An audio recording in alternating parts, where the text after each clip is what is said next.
الزفت ده؟ شويه بهايم. انا عرفت. يا ريتني ما اعتمدت عليكم. معلش يا سيدوني، حساب الرجاله بس. حساب ايه بقى؟ حساب ايه؟ قاعد على قهوه طالب قهوه بوش، تجي لي صيصه حاسب عليها؟ قهوة ايه؟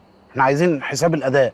انت بتسمي ده اداء يا ابو اداء؟ ما انت اللي ما خلتناش نقول غير جمله واحده، وانا كان عندي افيهات كتير عايز اقولها. بس تنيل.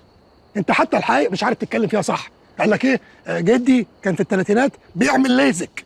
بس ده مش افيه، دي حقيقه. انت لسه مكمل.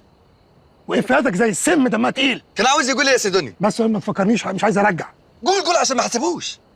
جايب لي ورقه زبده وكاتب لي ويقول لي دي افيهات بتضحك. يضحك وما حاجه زفت. يعني انا اقول لك اللي فيه الرمق يعني. قال لي مدرس كيمياء خلف عيل صغير سماه سامي اكسيد الكربون. قلت لك عالي، قلت لي ما تقولوش. سمي اكسيد الكربون. انت دي الكربون دي هتلاقيك كده وانا قاعد مش عارف مش هتلي ازاي. بقول لك ايه يا فات، انا عاوز اعمل فيديو واقول اللي فات بتاعتك دي وخليها كلها على المدرسين. اسمه سامي اكسيد الكربون.